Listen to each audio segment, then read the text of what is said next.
A pepper plant sits in a terracotta pot on a small patio. Its lower leaves have gone yellow at the edges. The stem that used to stand upright now leans toward the rail, like it's trying to escape the pot itself. Most container gardeners see this and assume the worst.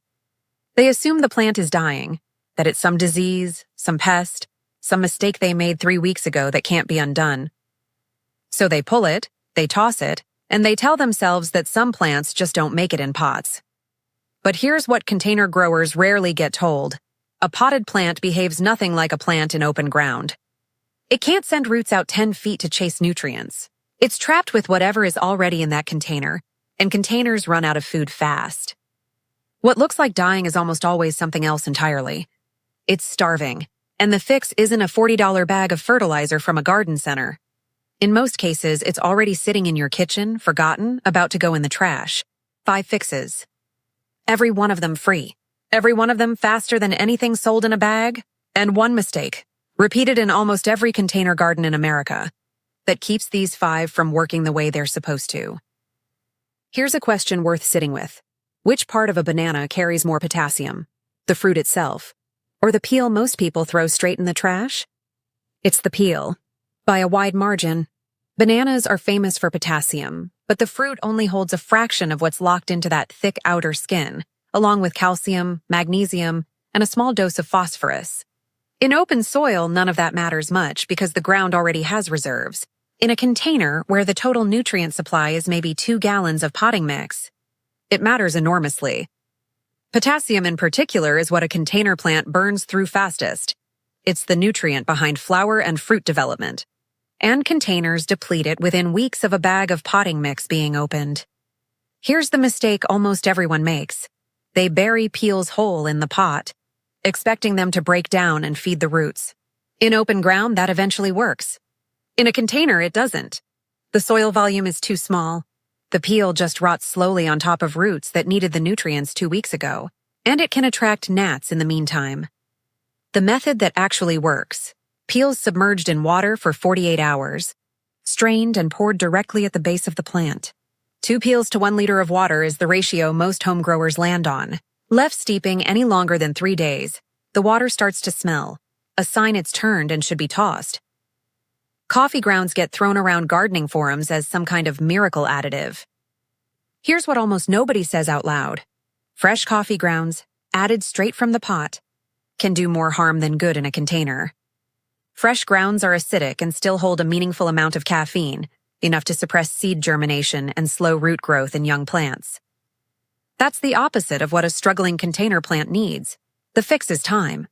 Grounds left to dry and air out for 1 to 2 weeks lose most of that acidity and caffeine content, while keeping the nitrogen and become a genuinely useful slow-release feed, worked into the top inch of soil, not buried near the roots. The number container growers should know. No more than 1/4 cup of dried, aged grounds per gallon of pot size, worked in once every 3 to 4 weeks. More than that, and the soil structure in a container, already limited, can compact and stop draining properly. Eggshells are almost pure calcium carbonate, and calcium is the exact nutrient behind one of the most common container gardening heartbreaks: blossom end rot, the black leathery patch that ruins tomatoes and peppers right as they're about to ripen. Here's the part almost every gardening blog gets wrong.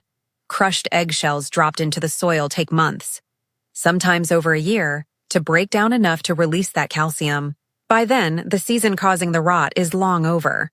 The version that works fast: shells boiled in water for 10 minutes, left to steep overnight, then strained.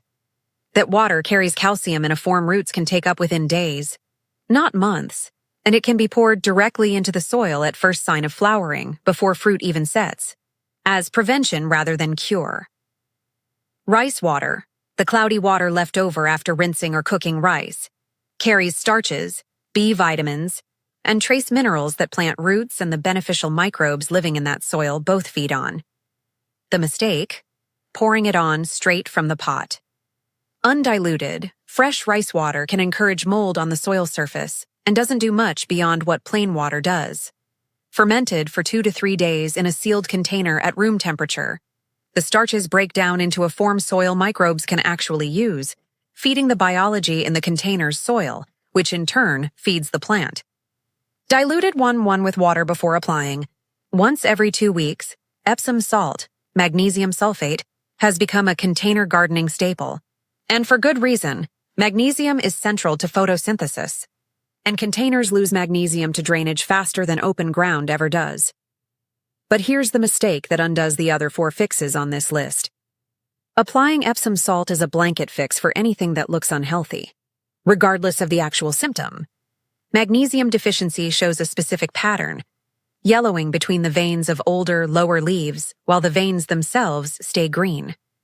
Applied when that's not the actual problem, excess magnesium can block calcium and potassium uptake. Used correctly. 1 tablespoon dissolved per gallon of water. Applied once a month, only when that specific yellowing pattern shows up. It's one of the fastest fixes on this list, often visible within a week. 5 fixes. Banana peel water for potassium. Aged coffee grounds for nitrogen. Eggshell water for calcium. Fermented rice water for the soil's microbial life. And Epsom salt for magnesium, used only when the leaves are actually asking for it. None of them cost anything beyond what already passes through a kitchen in an average week.